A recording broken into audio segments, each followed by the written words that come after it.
Muy buenas noches, queridos amigos. Me alegra verles aquí nuevamente para estudiar una porción más de la palabra de Dios. También estamos muy contentos de tener con nosotros a muchas personas que están viendo por la pantalla de televisión vía satélite. Queremos darles también a cada uno de ustedes una bienvenida muy especial a este tema que se titula El fuego eterno de Sodoma. Sin embargo, antes de comenzar nuestro tema, queremos hacer lo que acostumbramos siempre, y es queremos pedir la bendición de Dios. Así que inclinemos nuestros rostros para orar. Padre Celestial, te damos gracias por el gran privilegio que nos concedes de vivir a donde podemos abrir con libertad tu santa palabra. Te damos gracias porque es una lámpara a nuestros pies y lumbrera a nuestro camino. Pedimos, Señor, que esa luz alumbre nuestros pasos en el estudio de este día. Que podamos comprender lo que la Biblia tiene que decir en cuanto al fuego eterno y el destino final de aquellos que rechacen a Jesús. Acompáñanos pues, dirige nuestros pensamientos, te lo pedimos en el nombre de Jesús. Amén. Vamos a comenzar nuestro estudio hoy en el libro de San Lucas, el capítulo 17, y empezando en el versículo 28. San Lucas, el capítulo 17 y el versículo 28.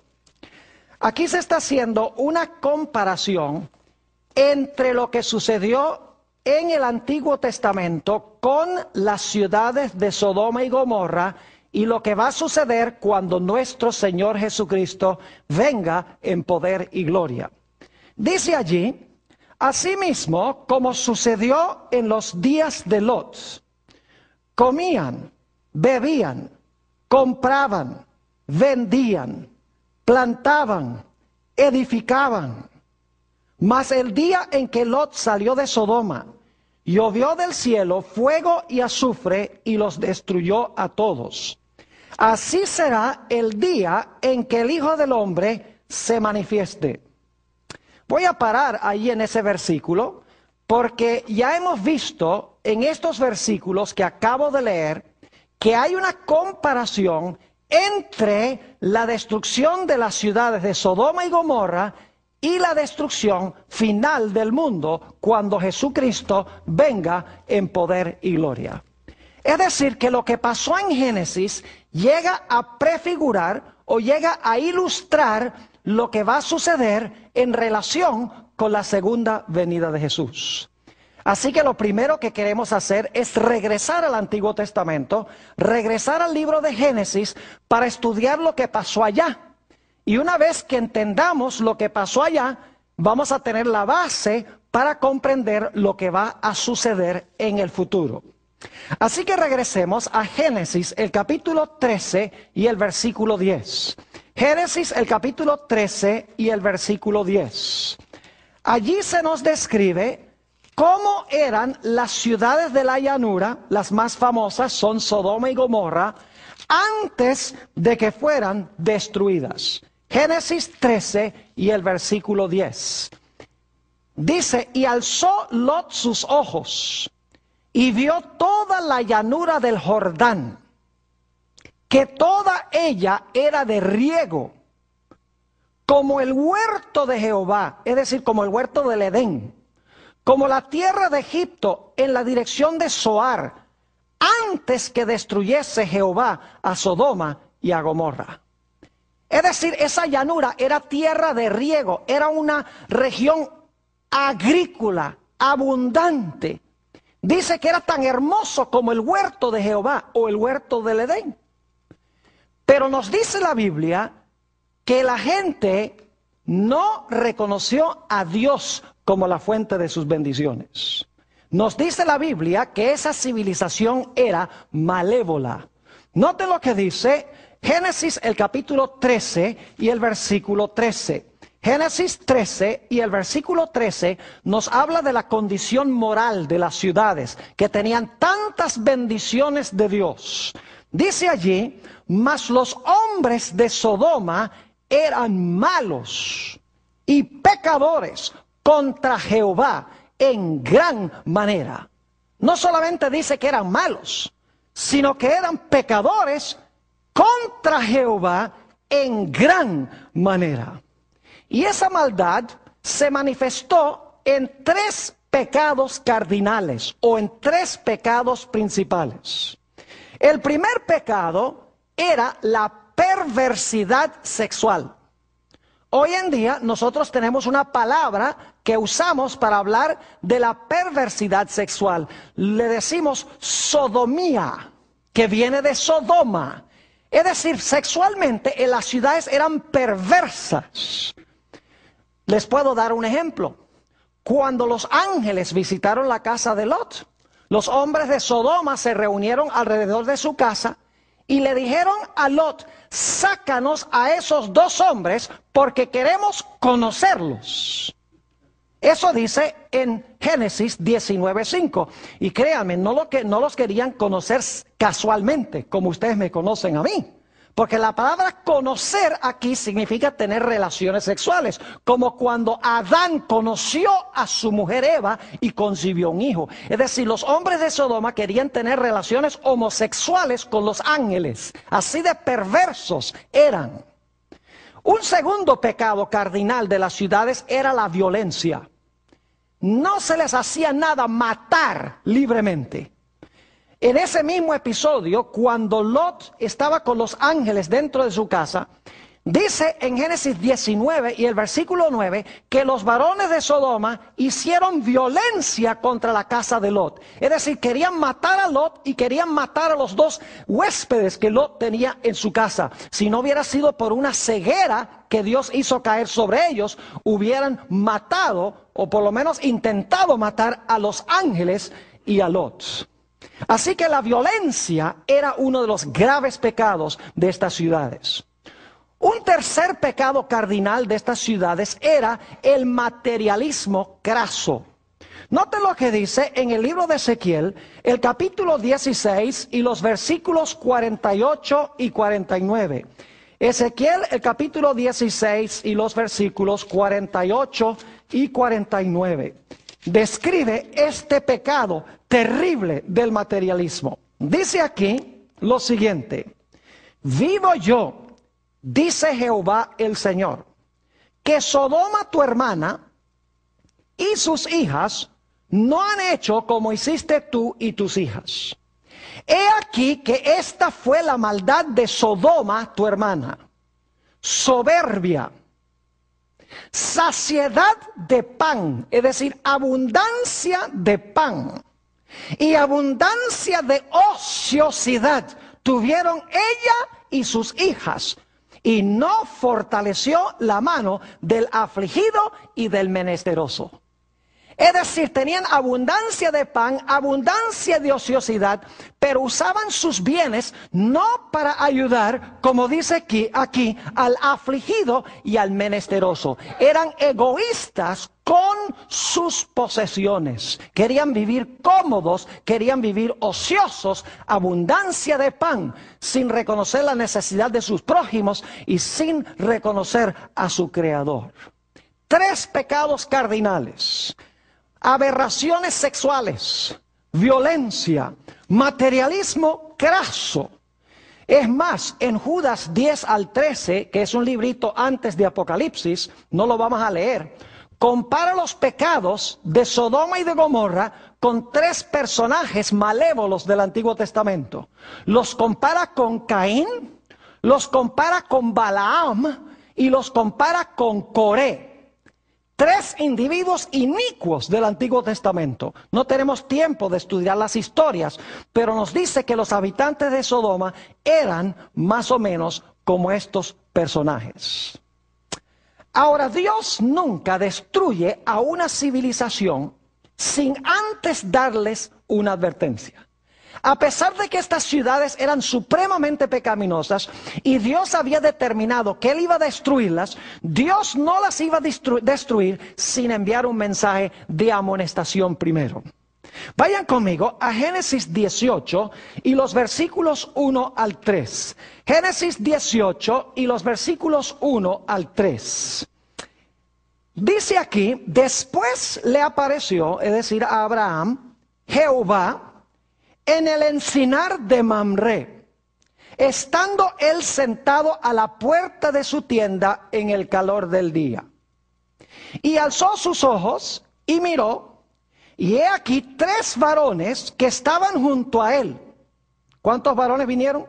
3. Dice, y cuando los vio, salió corriendo de la puerta de su tienda a recibirlos. Y ahora escuchen, y se postró en tierra. Es decir, se inclina, se postra en tierra. Y luego quiero que noten que le habla a solamente uno de ellos. Dice en el versículo 3, y dijo, Señor, fíjese que está llamando a uno de estos Señor, si ahora he hallado gracia en tus ojos, te ruego que no pases de tu siervo. Saben que yo sé que la gente de por allá es bien hospitalaria. Tuve el privilegio en el año 2001, en mayo de 2001, de hacer un viaje a los países de Líbano, Jordania y Siria. Y cuando fuimos a visitar el monte Nebo, a donde murió Moisés, estábamos subiendo en un automóvil cuando de repente unos beduinos que tenían carpas ahí al lado de la carretera, estaban cuidando unas cabras y unas ovejas, empezaron a hacernos señales que paráramos y que paráramos. Y paramos. Y Sarkis, quien es un miembro de esta iglesia, atiende el grupo arminiano, empezó a hablar con ellos porque él habla árabe. Y nosotros, pues, los 2 gringos que estábamos ahí, no entendíamos ni papa lo que estaban hablando. Y el que nos acompañaba hacía que no podíamos. Y entonces cuando seguimos viaje le preguntamos, ¿qué era lo que ustedes estaban hablando? Y dice Sarkis, dice, lo que pasa es que ellos nos estaban invitando para que fuéramos a almorzar en su carpa. Es decir, gente súper hospitalaria. Así pasó con Abraham. Abraham vio a estos 3 personajes, reconoció que un personaje era súper especial, dice que se inclinó a él y dice también que le dirigió la palabra a él. Pero eran 3 varones. Noten Génesis 18 y el versículo 16. Génesis 18, 16. Después que Abraham atiende a estos 3 personajes, quiero que noten lo que hacen estos 3 personajes. Dice en el versículo 16, y los varones, ¿cuántos eran? Eran 3, gracias. Y los varones se levantaron de allí y miraron hacia Sodoma. Abraham iba con ellos acompañándolos. ¿Cuántos iban entonces hacia Sodoma? Iban 4. Muy bien. Ahora, quiero que noten lo que nos dice en el versículo 22. Versículo 22. Dice, y se apartaron de allí los varones, es decir, ellos van a continuar su viaje, y fueron hacia ¿dónde?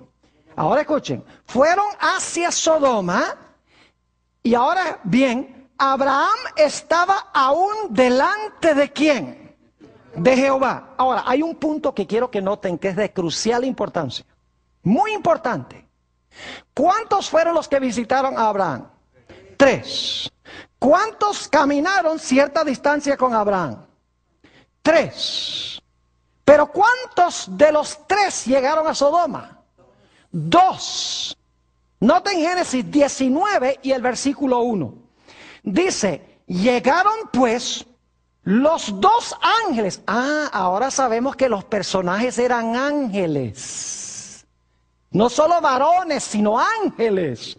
Llegaron pues los 2 ángeles a Sodoma a la caída de la tarde, y Lot estaba sentado a la puerta de Sodoma, y viéndolos Lot, se levantó a recibirlos y se inclinó hacia el suelo. ¿Cuántos llegaron a la ciudad de Sodoma?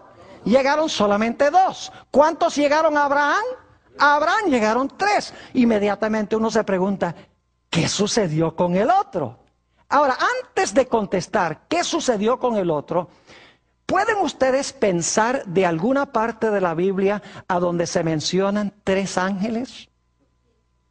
¿A dónde? Díganme ustedes, ¿a dónde en la Biblia se mencionan 3 ángeles? En Apocalipsis, el capítulo 14. Así que si ustedes leen aquí que vienen 3 varones y descubren que son ángeles, inmediatamente debe levantarse la curiosidad y decir, ¿será que hay alguna conexión entre esta historia en Génesis y con Apocalipsis el capítulo 14? Y vamos a ver que sí hay una conexión estrecha entre Apocalipsis 14 y Génesis 18. Ahora, ¿qué pasó con el otro personaje? ¿Y quién era el otro personaje? Bueno, regresemos otra vez al versículo 22.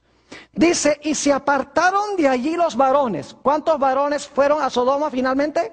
2. Y dice, y fueron hacia Sodoma. Es decir, 2 fueron hacia Sodoma. Pero Abraham estaba aún delante de ¿quién? Delante de Jehová. ¿Quién era el otro personaje? El otro personaje era Jehová. Ahora, hay algo que tengo que decirles, no tengo tiempo de leer los versículos, pero en el Antiguo Testamento se identifica al ángel de Jehová como Jehová. En varios pasajes del Antiguo Testamento, el ángel de Jehová es Jehová. Es decir, que el otro personaje era el ángel de Jehová. Y Abraham se quedó delante de este ángel, podríamos decir el primer ángel. Los otros 2 se fueron a Sodoma. Ahora quiero que noten la conversación que se realiza entre Abraham y este ángel, este primer ángel. Génesis 18 y el versículo 22. Génesis el capítulo 18 y el versículo 22. Dice, y se apartaron de allí los varones y fueron hacia Sodoma, pero Abraham estaba aún delante de Jehová. Y se acercó a Abraham y dijo, ¿destruirás también al justo con el impío? Es decir, vas a destruir, cuando destruyes a Sodoma y Gomorra, vas a destruir a los buenos y a los malos juntos. Versículo 24. Quizá haya 50 justos dentro de la ciudad. ¿Destruirás también y no perdonarás al lugar por amor a los 50 justos que están dentro de él? Ahora escuchen, importante este versículo. Lejos de ti el hacer tal, que hagas morir al justo con el impío, y que sea el justo tratado como el impío. Nunca tal hagas. El juez de toda la tierra no ha de hacer lo que es justo. ¿Qué es lo que quiere Abraham que haga Jehová? Quiere, antes de destruir las ciudades, quiere que separe a ¿quiénes? A los justos de los injustos. Quiere que se haga una obra de juicio, porque dice, no hará el juez de toda la tierra lo que es justo. Es decir, este primer ángel es un ángel que tiene que ver con juicio, con separar a los buenos de los malos, para que cuando venga la destrucción, los justos no sean destruidos ¿con quiénes? Con los injustos. Es decir, el mensaje de ese primer personaje es un mensaje de juicio. Voy a separar a los justos de los injustos, porque luego en la conversación dice eso. Voy a separar a los justos de los injustos. El justo no perecerá con el injusto. Primer mensaje. Pero quiero que noten que en la ciudad de Sodoma hay un segundo mensaje de un segundo ángel. Noten lo que dice Génesis 19 y el versículo 12 y 13. Génesis 19 y los versículos 12 y 13. Interesantísimo esto. Dice allí lo siguiente. Y dijeron los varones a Lot, en realidad es uno el que está hablando, pero se le atribuye a los 2, dice, y dijeron los varones a Lot, ¿tienes aquí alguno más? Yernos, y tus hijos, y tus hijas, y todo lo que tienes en la ciudad. ¿Qué dicen que hay que hacer? Sácalo de este lugar, porque vamos a destruir este lugar. Por cuanto el clamor contra ellos ha subido de punto delante de Jehová, por tanto Jehová nos ha enviado para destruirlo. Es decir, salgan de aquí, porque por la maldad vamos a destruir esta ciudad. Noten el versículo 14. Entonces salió Lot y habló a sus yernos, los que habían de tomar sus hijas, y les dijo, levantaos, salid de este lugar, porque Jehová va a destruir esta ciudad. Mas pareció a sus yernos como que se burlaba. ¿Cuál es el mensaje segundo que se da después del mensaje del juicio aquí en Génesis? Se da el mensaje de que por la pecaminosidad de las ciudades, los que se quieren salvar tienen que ¿qué? Tienen que salir de las ciudades inicuas. Pero hay un tercer mensaje, y es que si no salen, va a haber un castigo terrible que va a caer. Note lo que dice en Génesis, el capítulo 19 y el versículo 24. Génesis 19 y el versículo 24. Y quiero que noten la terminología muy cuidadosamente. Aquí está hablando ya de la destrucción de las ciudades. Dice, entonces Jehová hizo llover sobre Sodoma y sobre Gomorra azufre y fuego de parte de Jehová desde los cielos. ¿Dónde se originó el fuego? Se originó con Jehová, ¿dónde? En los cielos. Eso es muy importante. Recuerden eso. ¿Y qué fue lo que Dios envió desde los cielos? Dice, azufre y ¿qué? Y fuego contra los que no ¿qué? Contra los que no salieron de la ciudad. Es decir, tenemos tres ideas conectadas con Génesis 18 y 19. En primer lugar, un juicio separando a los justos de los injustos. En segundo lugar, una invitación a salir de las ciudades inicuas o impías. Y en tercer lugar, el que no salga va a caer sobre él fuego y azufre desde Jehová que está en los cielos. Ahora, hay un dato muy interesante que sucedió antes que viniera la destrucción. Y es que en Sodoma hubo una puerta cerrada. Es decir, la puerta de la gracia se cerró para los habitantes de Sodoma antes que cayera la destrucción. ¿Ustedes recuerdan cuando estudiamos la historia del diluvio que la puerta del arca se cerró antes de que cayera la lluvia para venir la destrucción? Ya se había hecho la separación entre justos e injustos cuando se cerró la puerta, y los injustos no sabían que estaban ¿qué? Perdidos, sino hasta que cayó el agua. Tenemos lo mismo aquí en esta historia. Noten Génesis 19 y el versículo 10. Génesis el capítulo 19 y el versículo 10. Dice aquí, entonces los varones alargaron la mano y metieron a Lot en casa con ellos. ¿Y qué hizo? ¿Qué hicieron estos personajes? Dice, cerraron la ¿qué? La puerta. Pregunto, ¿estaban ahora separados los justos de los injustos cuando se cerró la puerta? Claro que sí. Todos los malos afuera y los salvos ¿dónde? Adentro. Los que estaban afuera ya no se podían salvar, porque la puerta de su oportunidad se había ¿qué? Se había cerrado, aunque ellos no lo sabían. Como durante los 7 días la gente en el tiempo del diluvio tampoco lo sabía. Ahora quiero que notemos otra vez Génesis, el capítulo 19, el versículo 24, y luego vamos a leer también el versículo 28. Noten el versículo 24. Dice, entonces Jehová hizo llover sobre Sodoma y sobre Gomorra azufre y fuego de parte de Jehová desde los cielos. Y quiero saltar el versículo 28. Dice, y miró Abraham, y miró hacia Sodoma y Gomorra, y hacia toda la tierra de aquella llanura miró, y he aquí que el humo subía de la tierra como el humo de un ¿qué? De un horno. Fuego y azufre vino de Jehová en los cielos, cayó sobre las ciudades, y el humo de las ciudades ascendió, según dice aquí, hacia el cielo. Saben, yo he tenido el privilegio de estar en esa región del Mar Muerto, tanto en el lado israelí como en el lado jordano. Y es interesantísimo el contraste entre el Mar Muerto y el Mar de Galilea. El Mar de Galilea es un mar lleno de vida, lleno de peces, ahí pescaban los apóstoles, hay aves, La vegetación es verde, hermosa, es algo lindo. Pero cuando uno va al Mar Muerto, que no queda muy distante, es como si hubiera un gigantesco hoyo en la tierra. Es el lugar que está más por debajo del nivel del mar en el planeta Tierra.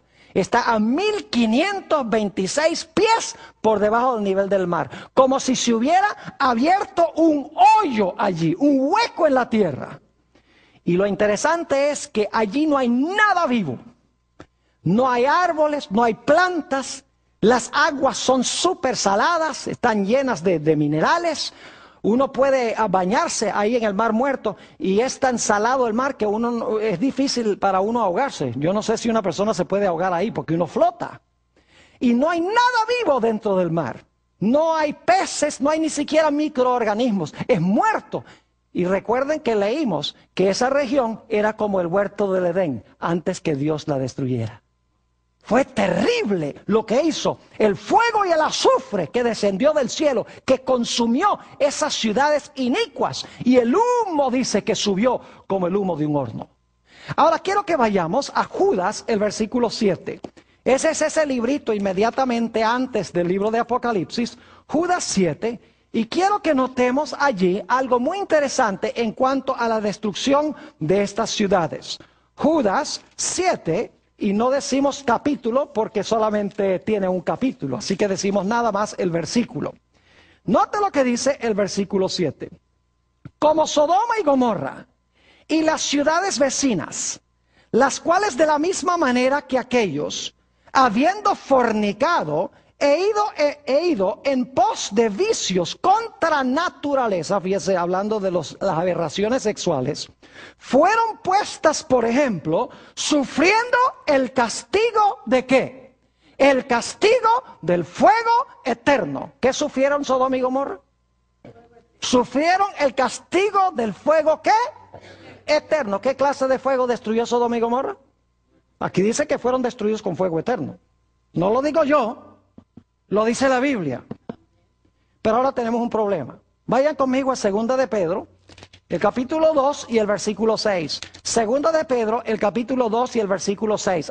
Hablando de las mismas ciudades de Sodoma y Gomorra, dice, y si condenó por destrucción a las ciudades de Sodoma y Gomorra, reduciéndolas ¿a qué? A ceniza. Y poniéndolas de ejemplo a los que habían de vivir impíamente. ¿A qué fueron reducidas las ciudades de Sodoma y Gomorra? Fueron reducidas a ceniza. Ahora yo pregunto, ¿cuántos de ustedes alguna vez han tratado de consumir o de quemar cenizas? ¿Cuántos han tratado de usar cenizas como combustible? Dice, pastor, eso es ridículo. Las cenizas no se consumen porque todo lo que había para consumir se consumió. Y el resultado fueron las cenizas. Entonces, si las ciudades de Sodoma y Gomorra fueron reducidas a ceniza, ¿cómo es que fueron destruidos con fuego eterno?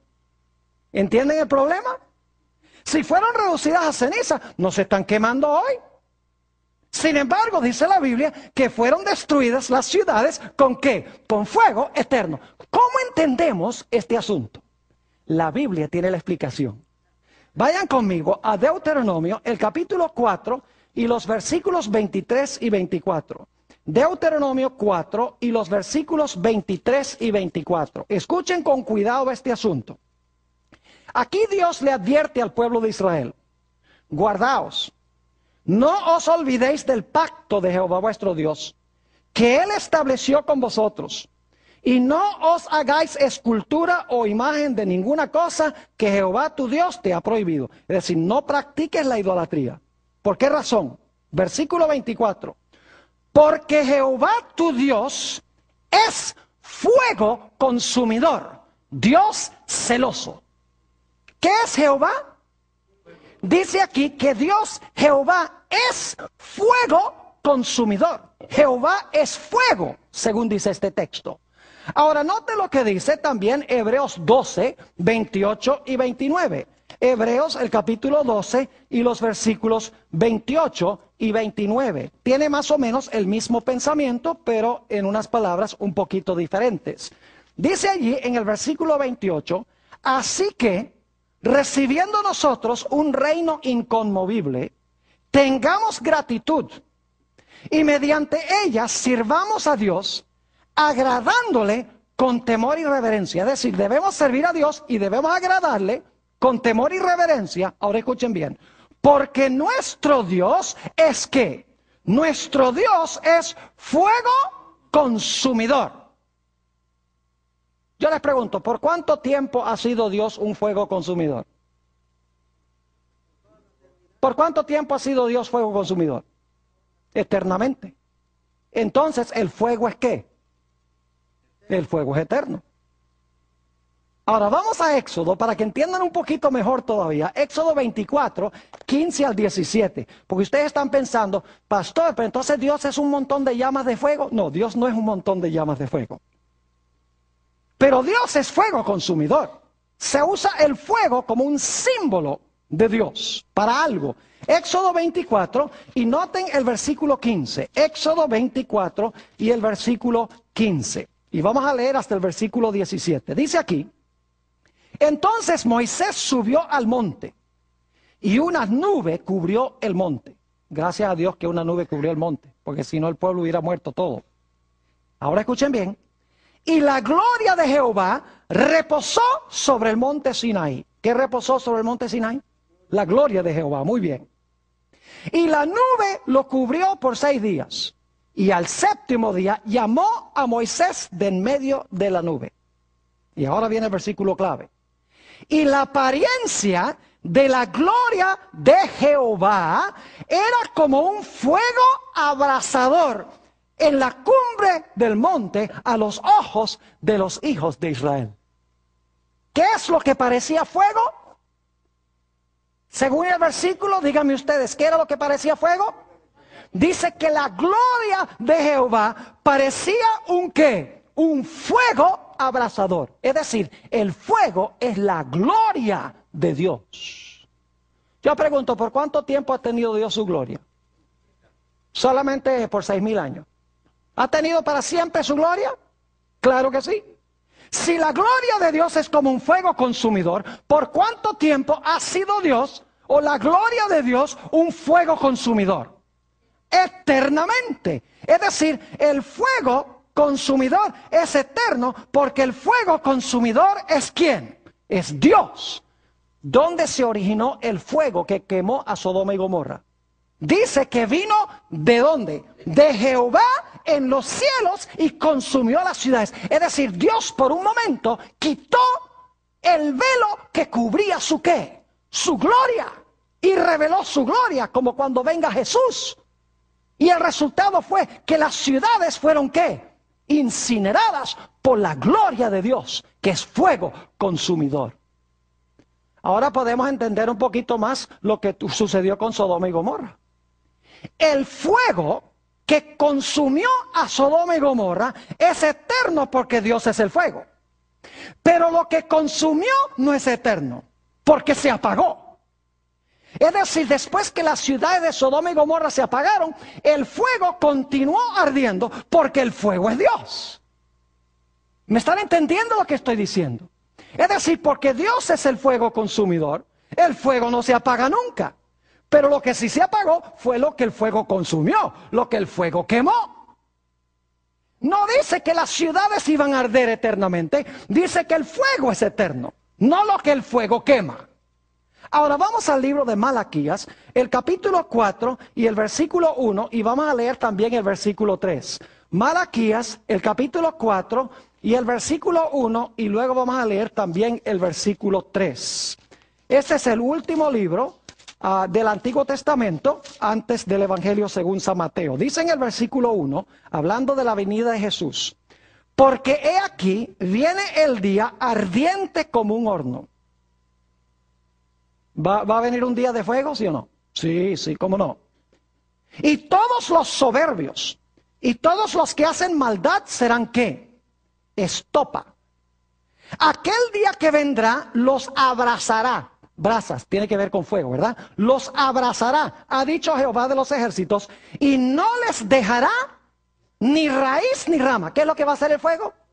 El fuego los va a consumir, no va a quedar ni la raíz. ¿Quién es la raíz del pecado? Satanás. ¿Y quiénes son las ramas? Sus seguidores. La serpiente y su ¿qué? y su simiente, por usar otra ilustración. Raíz y ramas es lo mismo que Satanás y su ¿qué? Y su simiente o sus seguidores. Dice que no les dejará ni raíz ni ramas. Noten el versículo 3. Versículo 3 dice, hollaréis a los malos, los cuales serán ¿qué?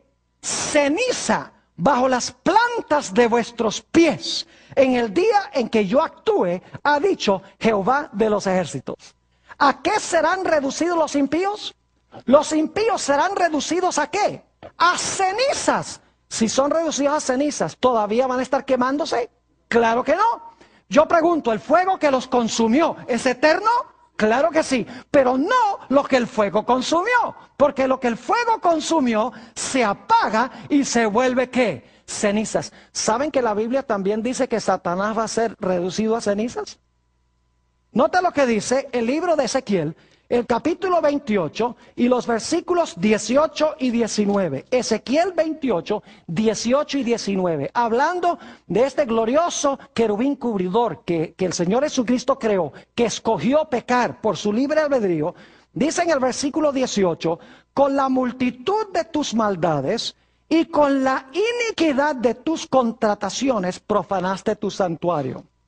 Yo pues saqué fuego de en medio de ti, el cual te ¿qué? Te consumió. ¿Y te puse en qué?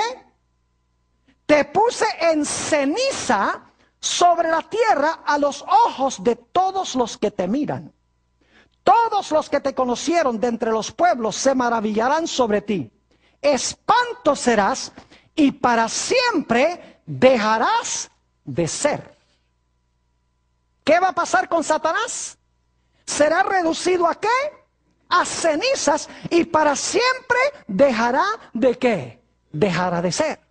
Ahora noten, segunda de Tesalonicenses 1, 7 al 9. Segunda de Tesalonicenses, el capítulo 1 y los versículos 7 al 9. Está hablando aquí de la segunda venida del Señor Jesucristo. Y quiero que noten la terminología. Dice en el versículo 7, hablando de los que son perseguidos, de los hijos de Dios, y a vosotros, que sois atribulados, daros reposo con nosotros. Es decir, vamos a tener reposo. Cuando se manifieste el Señor Jesús desde el cielo con los ángeles de su poder. ¿Y cómo se va a manifestar? ¿En qué? En llama de fuego. ¿Por qué razón? Porque Dios es ¿qué cosa? Fuego consumidor, en llama de fuego. Para dar retribución a los que no conocieron a Dios ni obedecen el evangelio de nuestro Señor Jesucristo, los cuales sufrirán pena de eterna perdición. Volvemos a eso en un momento. Excluidos de la presencia del Señor y de la gloria de su poder. ¿De qué van a ser excluidos? Van a ser excluidos, según esto, ¿de qué? De la presencia del Señor y de su ¿qué? Y de la gloria de su poder. ¿Por qué van a ser excluidos? Porque cuando Él venga, viene como fuego consumidor. Y los impíos van a ser consumidos y van a ser reducidos ¿a qué cosa? A cenizas. Y dice aquí, en el versículo 9, que sufrirán eterna perdición. Yo pregunto, cuando se pierdan, ¿van a quedar perdidos para siempre? ¿O va a haber algún momento en que Dios va a decir, bueno, vamos entonces a tomar las cenizas y vamos a hacerlos de nuevo? Yo pregunto, ¿la pena es eterna? ¿El castigo es eterno? ¿Seguirán siendo para siempre cenizas? ¿Nunca tendrán resurrección?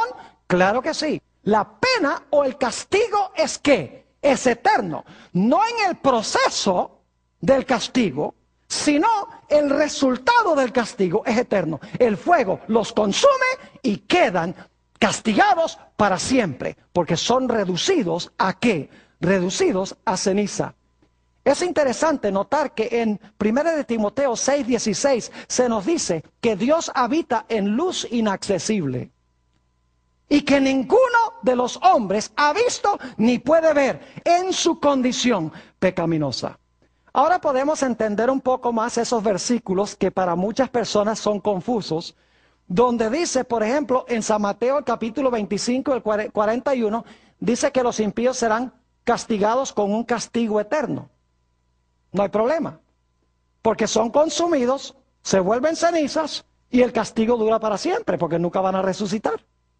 Ahora podemos entender Mateo 25 y el versículo 46, a donde se nos dice que los impíos serán echados al fuego eterno y sufrirán castigo eterno. No dice que ellos se van a consumir eternamente, sino que el fuego al cual son echados es eterno. No son ellos los eternos que se están quemando, sino el fuego que los consume es eterno, porque el fuego es ¿quién? El fuego es Dios. ¿Están entendiendo lo que estoy diciendo? Ahora, prepárense para una gran sorpresa. ¿Saben ustedes que los que van a vivir en el fuego eterno no son los malos, sino los buenos? Las iglesias lo tienen al revés. Dice, los malos van a estar en las llamas, quemándose y revolcándose para siempre. La Biblia dice que en el fuego eternamente van a estar solo los buenos. Vayan conmigo a Isaías, el capítulo 33, para que se den cuenta que no lo digo yo, lo dice la palabra de Dios. Isaías 33, y vamos a leer en primer lugar en cuanto a los impíos. Dice en el versículo 12, hablando de los malos, y los pueblos serán como cal quemada. Como espinos cortados serán quemados con fuego. Es decir, los impíos van a ser consumidos, van a ser quemados con fuego. Ahora vamos al versículo 14. Los pecadores se asombraron en Sión. Espanto sobrecogió a los hipócritas. Y ahora escuchen bien. ¿Quién de nosotros morará con el fuego consumidor? ¿Quién de nosotros habitará con las llamas eternas? El que camina en justicia y habla lo recto, el que aborrece la ganancia de violencias, el que sacude sus manos por no recibir cohecho, ustedes le dicen mordidas, el que tapa sus oídos para no oír propuestas sanguinarias, el que cierra sus ojos para no ver cosa mala. ¿Quiénes son los que van a vivir en medio, habitar en medio de las llamas eternas? No son los malos, sino que son los buenos. Los malos no pueden, porque cuando el fuego se manifiesta, se vuelven cenizas.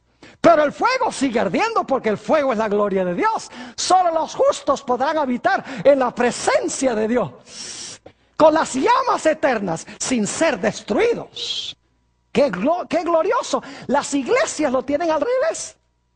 Dicen que son los malos que se van a quemar para siempre, porque la Biblia dice que el fuego es eterno. Sí, la Biblia dice que el fuego es eterno, pero no dice que los pecadores son eternos. El problema es no leer con cuidado lo que dice la Sagrada Escritura. ¿Me están entendiendo lo que estoy diciendo? Es de crucial importancia. Ahora necesitamos continuar nuestro estudio haciendo el paralelo con el libro de Apocalipsis. ¿Recuerdan ustedes en Génesis que tenemos tres ángeles, tres ideas? Primero, separar a los justos de ¿quiénes? De los injustos. Y cuando sean separados, ya se puede castigar a los injustos. Segunda idea, salgan de esas ciudades inicuas, porque vamos a destruir las ciudades. Salid de ella, pueblo mío. Y el tercer mensaje, si no salen, va a caer ¿qué cosa? Va a caer llover de Jehová, fuego y azufre, y el humo va a subir como el humo de un ¿qué? De un horno. Yo pregunto, ¿son esos los mensajes de los tres ángeles en Apocalipsis 14? Claro que sí. Noten Apocalipsis 14 y el versículo 6 y 7. Apocalipsis el capítulo 14 y los versículos 6 y el versículo 7. Dios antes de destruir el mundo va a dar un mensaje global. Fíjense lo que dice el versículo 6. Vi volar por en medio del cielo a otro ángel que tenía el evangelio eterno para predicarlo a los moradores de la tierra, a toda nación, tribu, lengua y pueblo. ¿Es global el mensaje? ¿Es universal? ¿Cómo no? Ahora escuchen, diciendo a gran voz, temed a Dios y dadle gloria. ¿Por qué qué? Porque la hora de su juicio ha llegado. Y adorad a aquel que hizo el cielo, la tierra, el mar y las fuentes de las aguas. ¿Cuál es el mensaje del primer ángel que va a todo el mundo? La hora de su juicio, ¿qué? Llegó. La hora de separar a los justos, ¿de quiénes? De los injustos, porque va a venir fuego y azufre del cielo. Ahora, ¿cuál es el mensaje del segundo ángel? Noten Apocalipsis 14 y el versículo 8. Dice, otro ángel le siguió diciendo, ha caído Babilonia, que sería equivalente a Sodoma. Ha caído Babilonia, la gran ciudad, porque ha hecho beber a todas las naciones del vino del furor de su fornicación. Vamos un momento al capítulo 18 para que ustedes se den cuenta que con este mensaje hay una invitación para salir de Babilonia. Dice en el capítulo 18 y el versículo 1, después de esto vi a otro ángel descender del cielo con gran poder y la tierra fue alumbrada con su gloria. Y clamó con voz potente diciendo, ha caído la gran Babilonia. Y se ha hecho habitación de demonios y guarida de todo espíritu inmundo y albergue de toda ave inmunda y aborrecible. Y luego vamos a saltar al versículo 4. Y oí otra voz del cielo que decía, ¿qué cosa? Salid de ella, pueblo mío, para que no seáis partícipes de sus pecados, ni recibáis parte de sus plagas. ¿Cuál es el segundo mensaje? Ha caído Babilonia como Sodoma había caído. Salgan de allí, pueblo mío, para que no caiga sobre ustedes la destrucción. ¿Y saben cuál es el mensaje del tercer ángel? El mensaje del tercer ángel es, si no sales, Apocalipsis 14, 9 al 11, no lo vamos a leer, ustedes lo pueden leer. Dice, si no salen de Babilonia, va a caer sobre ustedes, ¿qué cosa? Fuego y azufre, y el humo de su incendio subirá, ¿qué? Por los siglos de los siglos, que es una mejor traducción, porque los impíos se van a quemar mucho tiempo, no voy a entrar en eso, y Satanás se va a quemar más que todos. Primero Satanás se va a quemar más, luego sus ángeles se van a quemar después de él lo más, y finalmente los impíos son los que se van a quemar menos. No voy a entrar a eso ahora, pero quiero que noten que Satanás se va a quemar junto con los impíos por los siglos de los siglos, pero finalmente se van a apagar, no me entiendan mal. Es decir, van a ser reducidos a cenizas. El mensaje del tercer ángel entonces habla de lo mismo que nosotros encontramos en Génesis, y es la idea de fuego y azufre y humo que asciende. Ahora yo pregunto, ¿Dios va a cerrar la puerta de la gracia de este mundo antes de que venga la destrucción? ¿Cómo no? Dice en Apocalipsis 22:11, el que es justo sea justo todavía. El que es santo sea santo todavía. El que es injusto sea injusto todavía. Y el que es inmundo sea inmundo todavía. Y luego dice, he aquí yo vengo presto. Es decir, la separación se realiza antes. La puerta de la gracia se cierra antes. Y así como los impíos rodearon la casa de Lot para tratar de destruirlo, la Biblia enseña que los impíos van a rodear al pueblo de Dios para intentar destruir también al pueblo de Dios. En el gran tiempo de angustia que menciona Daniel el capítulo 12, el tiempo de angustia cual no fue desde que hubo nación, pero en aquel tiempo el pueblo de Dios será libertado. Todo el que se hallare escrito en el libro. Ahora yo quiero concluir nuestro tema haciendo la pregunta: ¿cómo podemos nosotros estar seguros de habitar con Dios, quien es un fuego consumidor? Les voy a mencionar solamente los versículos por la premura del tiempo. Ustedes los tienen en la lista. En Hebreos el capítulo 12, 28 y 29 dice que debemos servir a Dios con temor y reverencia, porque Dios es fuego consumidor. Mateo 5 y el versículo 8, ese ni siquiera tenemos que buscarlo porque es una de las bienaventuradas. Mateo 5, 8 dice, bienaventurados los de ¿qué? Los de limpio corazón, porque ellos ¿qué? Porque ellos verán a Dios. ¿Qué tenemos que tener para ver a Dios? Cuando venga, necesitamos tener limpio corazón. Y saben que en Isaías el capítulo 33, si van conmigo un momento allí, Isaías 33 y el versículo 17, después de decirnos quiénes van a habitar en medio del fuego devorador, nos dice algo muy interesante. Dice en el versículo 17, tus ojos verán al Rey en su ¿qué? En su hermosura. Verán la tierra que está lejos. ¿Y saben cuál es esa tierra que está lejos? Esa tierra que está lejos es el cielo, a donde habita el Rey, a donde habita Dios. Noten también lo que nos dice en Primera de San Juan, el capítulo 3 y el versículo 1 al 3. Primera de San Juan, el capítulo 3 y el versículo 1 al 3, sobre la preparación necesaria que tenemos que tener para pararnos victoriosamente cuando Jesús venga.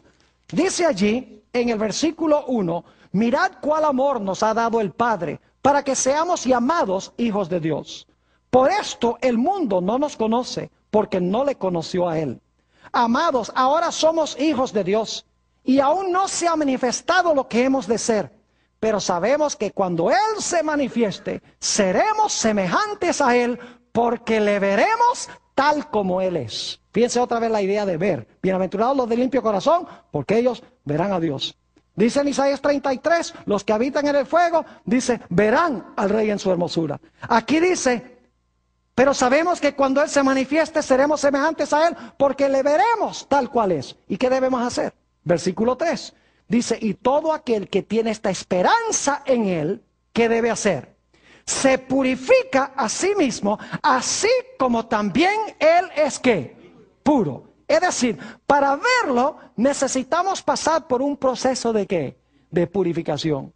Tenemos también Hebreos 12:14, donde dice, seguid la paz con todos y la santidad, sin la cual nadie verá al Señor.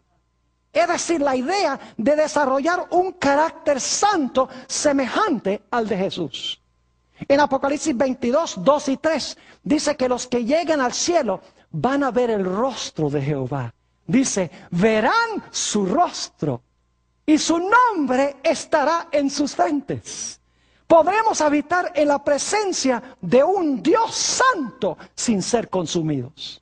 Noten, segunda de San Pedro, el capítulo 3, la misma idea, segunda de Pedro, el capítulo 3, y voy a leer empezando en el versículo 10. Es decir, Dios nos está diciendo que debemos preparar un carácter para habitar con un Dios santo.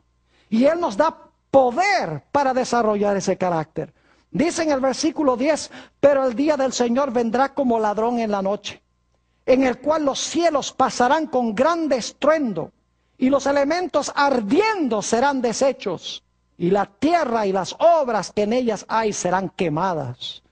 Puesto que todas estas cosas han de ser deshechas, siendo que Dios va a consumir todo, ahora dice, ¿cómo no debéis vosotros andar en santa y piadosa manera de vivir? Como todo va a ser deshecho, todo va a ser quemado, debemos vivir ¿cómo? Piamente. Versículo 12, esperando y apresurándoos para la venida del día de Dios, en el cual los cielos encendiéndose serán deshechos y los elementos siendo quemados se fundirán. Pero nosotros esperamos según sus promesas cielos nuevos y nueva tierra, en los cuales mora la justicia. Y ahora noten el versículo 14, por lo cual, oh amados, estando en espera de estas cosas, procurad con diligencia ser hallados por Él sin ¿qué? Sin mancha e irreprensibles en ¿qué? En paz. Es decir, Dios espera que nosotros desarrollemos un carácter santo, un carácter limpio para verlo y para habitar con Él por los siglos de la eternidad. Ahora la pregunta clave es ¿cómo podemos hacerlo? Nosotros no podemos, pero la palabra de Dios sí puede. Hemos leído antes en este seminario el Salmo 119 y el versículo 11, donde dice, tu palabra he escondido en mi corazón. ¿Para no qué? Para no pecar contra ti. Mientras estamos metidos en la palabra de Dios, nuestra mente es transformada a imagen de Dios, a imagen de Jesús. Mientras estamos todo el tiempo viendo televisión, nuestra mente es transformada a la imagen del televisor. Lo que dejamos entrar por nuestros ojos y oídos nos hace lo que somos. Más como Jesús o más como el mundo. Por eso debemos llenar nuestra mente de cosas buenas. Preparar un carácter santo. El Señor Jesucristo dijo en San Juan 15 y el versículo 3. San Juan 15 y el versículo 3. Ellos ya son limpios, hablando de sus discípulos, por la palabra que yo les he ¿qué? les he hablado. Cuando leemos la palabra, asimilamos la palabra entra y purifica y limpia nuestro corazón. En Efesios 5:26 dice que la iglesia es purificada o limpiada en el lavacro por la palabra. Ahí está otra vez, la palabra de Dios entra, limpia nuestro ser cuando dedicamos tiempo a contemplar a Jesús en su palabra. Y dedicamos menos tiempo al televisor y a las cosas que no nos hacen bien. Como leímos en nuestro tema, nuestro último tema, nosotros mirando a cara descubierta como en un espejo la gloria del Señor, ¿somos qué? Somos transformados de gloria en gloria a su misma semejanza. La historia de Sodoma y Gomorra nos ilustra 4 clases de personas para concluir. En primer lugar está Abraham, que nunca vivió en Sodoma y Gomorra. Representa a los que nacieron en el evangelio puro bíblico, que han estado en la verdad siempre. En segundo lugar, tenemos a Lot, quien vivía en Sodoma, pero no compartía la pecaminosidad de Sodoma, según nos dice 2 de Pedro 2, 7 y 8. Dice que lloraba y clamaba por los pecados de la ciudad. Y él salió, fue llamado a salir de allá y se integró al pueblo de Dios. Tercera clase de personas representada por la mujer de Lot. Salió de Sodoma, pero tenía Sodoma en el corazón. Gente que se une al remanente de Dios, pero sigue con el corazón en el mundo. Y la última clase son aquellos que fueron destruidos, que nunca salieron. Que Dios nos bendiga y estemos en el grupo correcto.